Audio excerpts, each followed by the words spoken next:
사도신경 강의 18번째 시간입니다. 인터넷 방송으로서는 91번째가 되네요. 부활의 참 의미가 무엇인가? 큰 제목을 삼아 봅니다. 사도신경은 신앙인에게 가장 중요한 표준이 되는 신앙 고백입니다. 장차 우리가 부활한다면 어떤 상태일까 하면서 생각하는 자들이 있습니다. 그리고 부활의 의미는 무엇인가? 어떤 이는 부활한다는 것은 우리의 현재 육체의 모습에서 어떻게 변하는지 등등의 의문을 가지고 있는 사람이 있습니다. 예수님께서 부활하셨는데 그분의 부활에 중요한 점이 있다면 무엇인가? 등의 모든 질문의 대답은 고린도전서 15장에서 참고하시면 좋겠습니다. 그리고 부활은 하나님의 막강한 능력을 증거하는 것입니다. 부활은 믿는다는 것은 하나님을 믿는 것입니다. 하나님은 창조주이시고 하나님이 주관하시고 역사하신다는 것을, 죽은 자들을 일으킬 힘이 있다는 것을 보여주신 것입니다. 즉 다시 말을 하면 창조주의 능력을 재결집하여 보여주신 것이라 봅니다. 그리고 그분의 생명의 근원이라는 것을 보여주시는 가장 큰 모습입니다. 그리스도의 부활은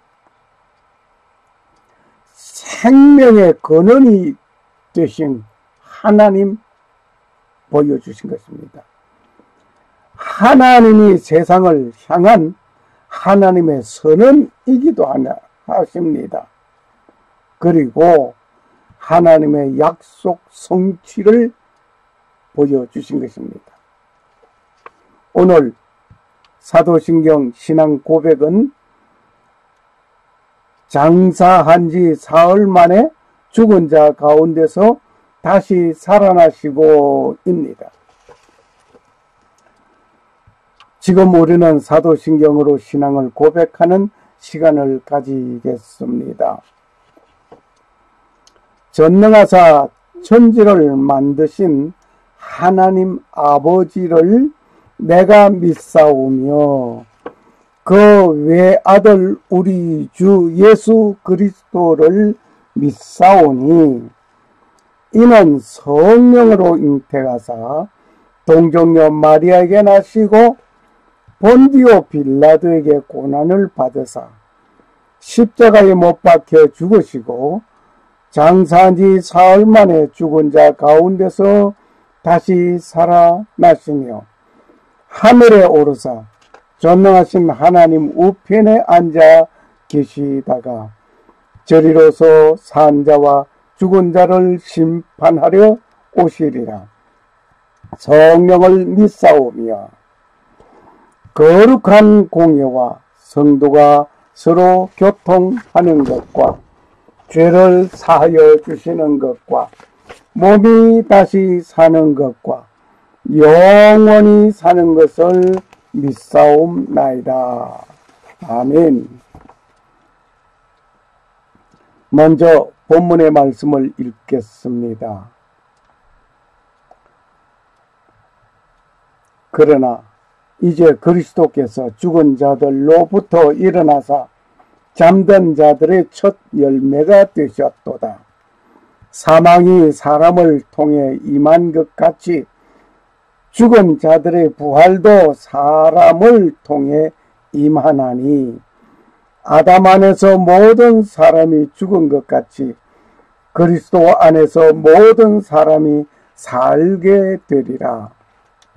그러나 각 사람이 자기 차례대로 되리니 먼저는 첫 열매인 그리스도요 그 다음은 그리스도께서 오실 때에 그분께 속한 사람들이라.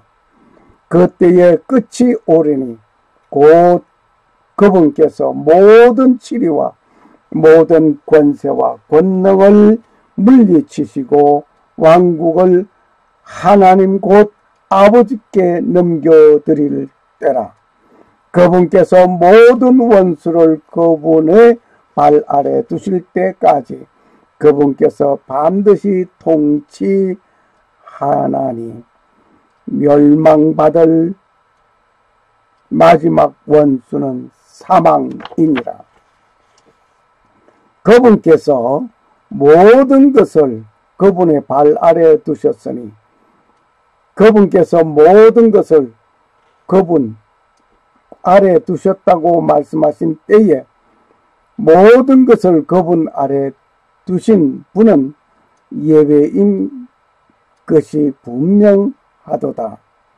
모든 것이 그분께 굴복당할 때에는 아들도 모든 것을 자기 아래 두시는 분께 친히 복종하시리니 이것은 하나님께서 모든 것 안에서 모든 것이 되려 하심이라. 고린도전서 15장 20절에서 28절 말씀입니다. 오늘 보면 사망이 사람으로 통해 임하여서 왔다. 아담이 사람이었거든요. 그 범죄함이 사람에게서 시작돼서 사망에 이르게 된 것입니다. 그 죽은 자들의 부활도 사람을 통해서 임하나니 라고 했으니 여기에 죽은 자들의 부활도 사람을 통해서 예수님이 부활하시는 그 몸을 말하고 있는 것으로 알고 있습니다. 부활의 상태는 어떤 것인가? 부활의 상태. 분리되었던 몸과 영혼이 생적 육체로서 재연합되니 잠자는 자들의 첫 열매가 되신 예수 그리스도의 부활입니다. 인간 편에서는 원시적인 순수와 고등한 수준의 성화되신 예수님이 계십니다. 신체적으로 부활하신 것입니다. 지금 우리는 들판에 앉아서 집안에서 진행되는 일들을 볼 수가 없습니다. 즉 이곳에서 다른 곳에 어떤 무엇을 볼 수 없습니다. 그리고 관계할 수도 없습니다. 다시 다른 말을 한다면 1인 1곳의 능력 이외에는 아무것도 못하는 것입니다. 하기야 요즘 스마트폰으로서 모든 것을 리모트 컨트롤 할 수 있다고 하니 대단한 수준까지 이르게 된 것은 사실입니다. 그러나 그것은 시공간을 초월하는 것은 아닙니다. 비슷한 흉내는 내는 것 같기도 합니다. 부활 후에는 신체적으로 변화합니다.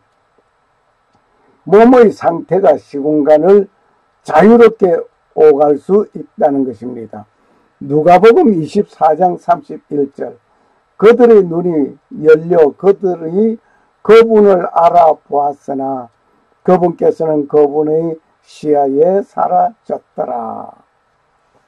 이 말은 엠마오를 향하여 가던 두 청년이 예수님과 길을 동행하였지만 예수님인 줄 몰랐습니다. 그들은 집에 들어가 음식 앞에 앉았습니다. 예수님은 빵을 집어서 축사하시고 떼어주셨습니다. 이때 그들은 우리가 함께 동행하여 이곳에 오신 분이 부활하신 예수님이라는 사실을 알게 되었습니다. 그런데 예수님은 즉시 어디론가 가버렸습니다. 이렇게 시공간을 초월하신 모습을 보게 된 것입니다. 누가복음 24장 39절에 보니까 이런 말씀이 있습니다. 내 손에 발을 보라 나니라. 나를 만지고 또 보아라. 너는 살과 뼈가 없어되 너희가 보는 바와 같이 나는 있느니라 하시니라. 부활 후에도 뼈와 살이 있어 만지게 된단 말입니다. 놀라운 부활입니다. 육체적인 부활이 이렇게 이루어집니다. 누가복음 24장 42절에 보니까 그들이 구운 생선 한 토막과 벌집 한 조각을 그분께 드리매 그분께서 그것을 받으사 그들 앞에서 잡수시더라. 물론 부활 후에는 음식을 먹을 수 있는 몸이라는 것을 우리에게 보여주신 것입니다. 그러하면은 시공간을 초월하시고 또 음식도 먹을 수 있고 뼈와 살이 있다고 하는 사실을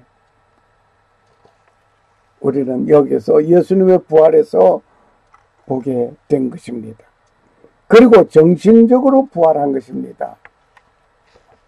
온 성도들에게 영원한 삶의 본보기가 되신 예수님이라 말입니다. 그 첫 열매가 되신 분이 예수 그리스도입니다. 부활의 의미는 무엇인가? 예수님의 부활은 여러 가지 면에서 중대한 교리와 교훈이 있습니다.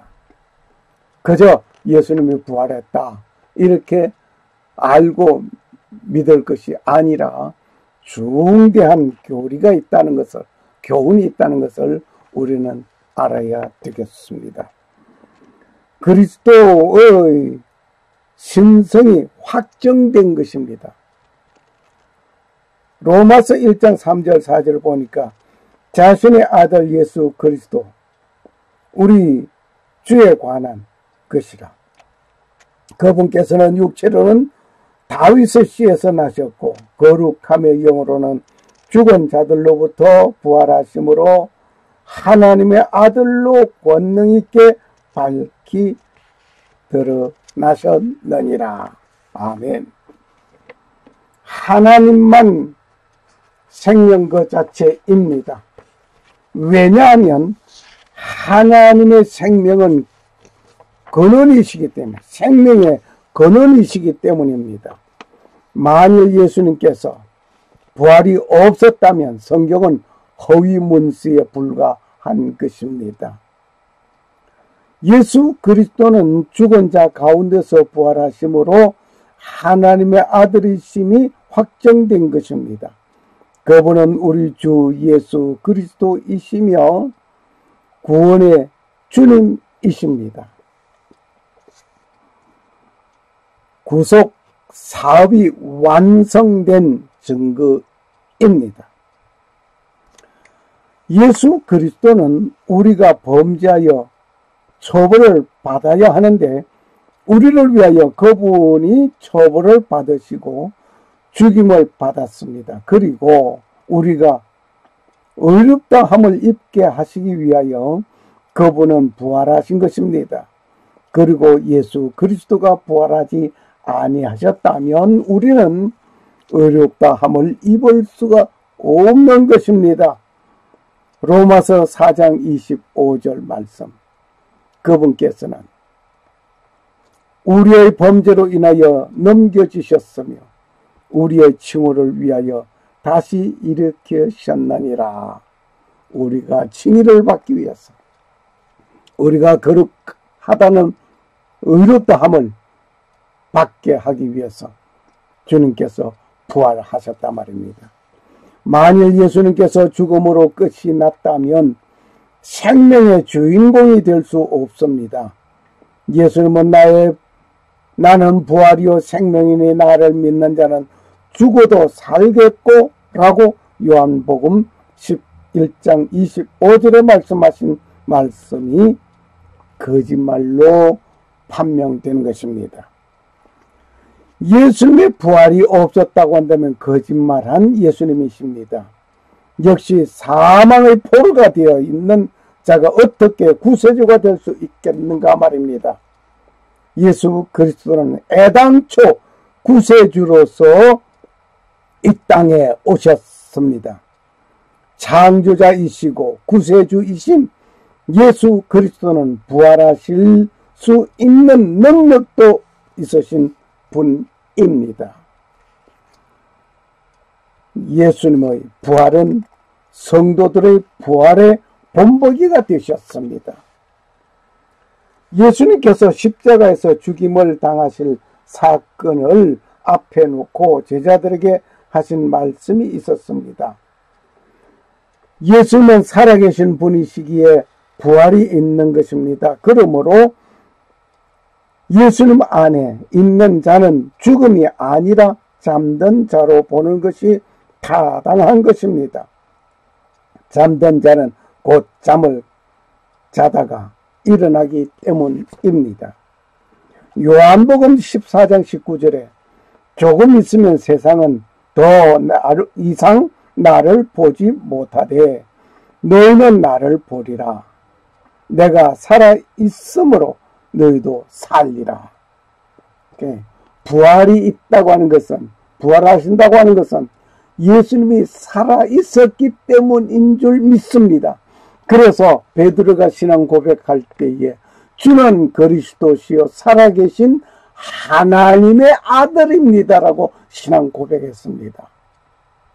오늘 살아계신 하나님의 아들, 살아계신 예수님, 그분이기에 부활하실 수 있었습니다. 예수 그리스도의 부활이 없다면 우리의 믿음도 소망도 전도하는 것도 모두가 헛된 것입니다. 부활 소망을 확고하게 간직한 사람은 죽음의 고난도 두렵지 않습니다. 담대한 믿음이 생기게 됩니다.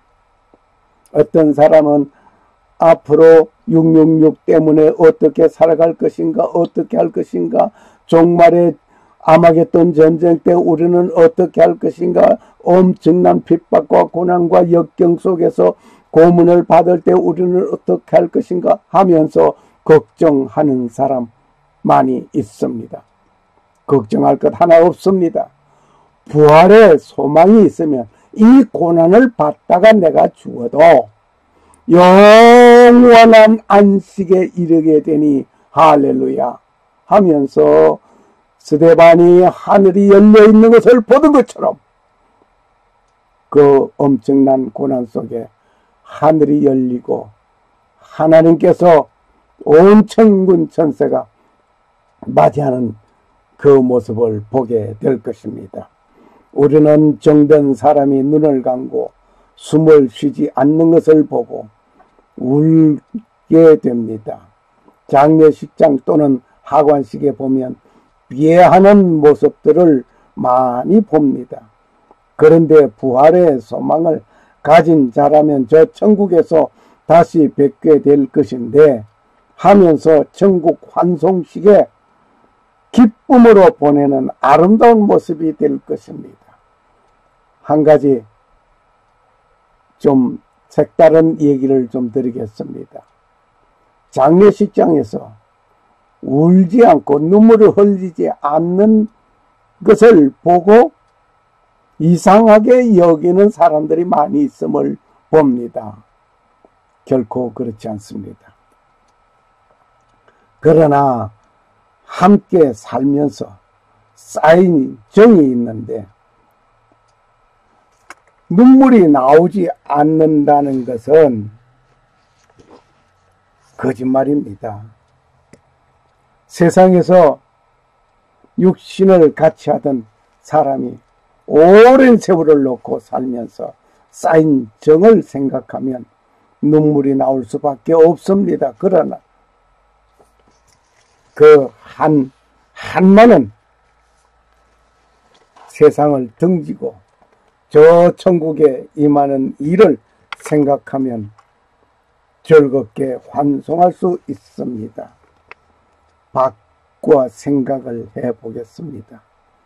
천국 입성하는 그 순간 저 천국의 아름다움을 보면서 이제는 하나님과 동거하게 될 것을 생각해 보면서 동거동락하는 것을 보면서 기쁘고 즐거움이 가득한데 식구들이 울고 있는 것을 본다면 무엇이라고 말을 하겠습니까?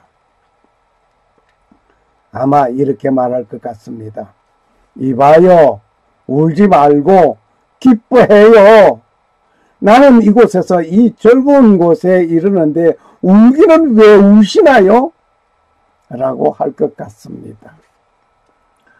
예수님의 부활은 영육 구원과 내세 천국의 확신입니다. 예수님의 부활 성천하신 것은 내세를 확고하게 보여주신 것입니다. 내세에 영생 복락이 있음을 확실하게 보여주신 것입니다. 많은 사람들은 죽음이라는 거인 앞에 두려워하고 있습니다. 모두가 장수하기를 원하고 있습니다. 그래서 장수하는 자가 복이 있다라고 말을 하는 사람도 있죠. 장수하기를 원한다면 한 500년을 산다고 하여도 죽음은 기다리고 있습니다. 아니, 그 500년을 10번을 더 산다고 하여도 죽음이라는 거인은 기다리고 있습니다. 인생에게는 원하지 않는 것이지만 죽음이라는 거인을 맞이해야만 합니다. 아담 후손으로는 엘리야와 에녹 이외에는 죽음이라는 과정을 외면할 수 없었습니다. 예수님도 십자가에서 죽임을 당하였습니다. 인간은 장수를 그리고 있습니다. 장수를 원하고 있습니다. 그런데 장수 정도가 아니라 영생을 소유할 수 있는 길이 있음을